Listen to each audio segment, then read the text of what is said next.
Dapplion. Hello. Could you give yourself a brief introduction to who you are, what you do on Lodestar, and where you got the nickname Dapplion from? Yeah, for sure. So I'm the team lead at Lodestar. I joined before the Bitcoin chain started in 2020. I was working with DAppNode at the time, reaching out to people. They were like, hey, there is this crazy implementation in JavaScript. I just showed up, started doing issues, grew from there. Why Dapplion? It's a bit corny because my actual name is really difficult. Everyone calls me Lion since I was really young. It was just natural.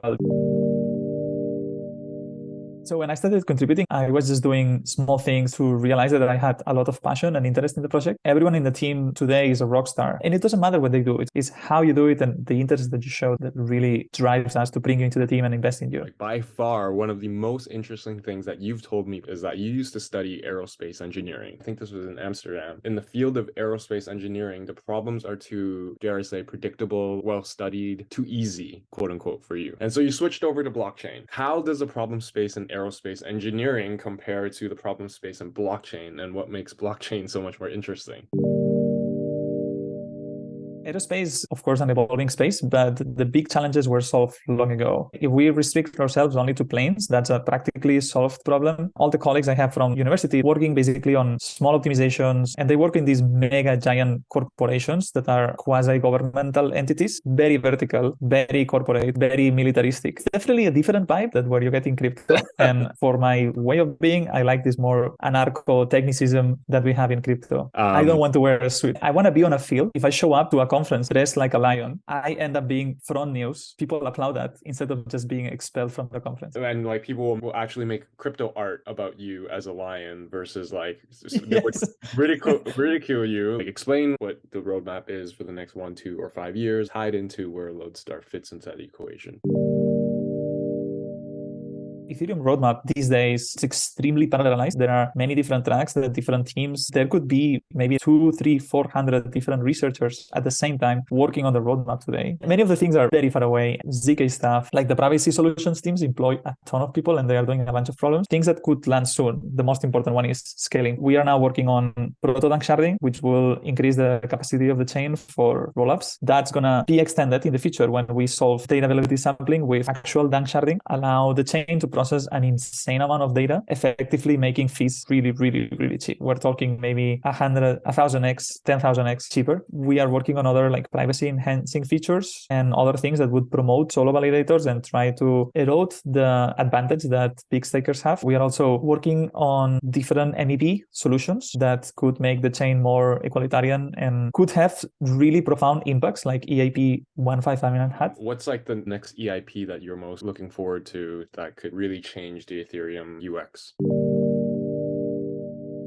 This one is very controversial, but it's called MEV smoothing. The idea would be to take MEV, distribute it to the whole protocol. The rewards for block producers are extremely unequal. There are some blocks that are very lucky and you get a ton of rewards. Other blocks are, you get just pennies. If you are solo, you may get 0 blocks in a year, you may get 10. This randomness is really bad, make your venture completely unprofitable, or you can make a lot of money if you have enough validators to smooth out these probabilities. So if we are able to implement MEV smoothing, kind of bake into the protocol this idea of pools that have been existing from proof of work, now to proof of stake. And I think that will make the protocol much more interesting to any participant, regardless of how much stake you have.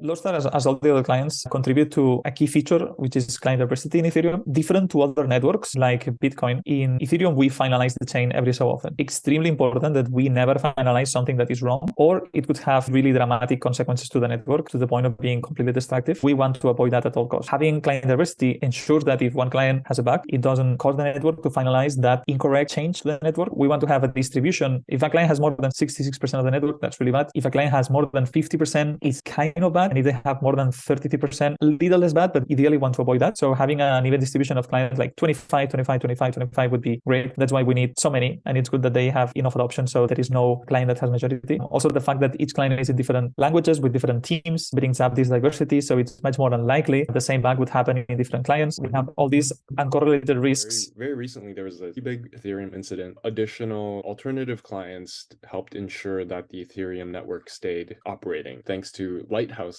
alternative architecture, which Lodestar follows.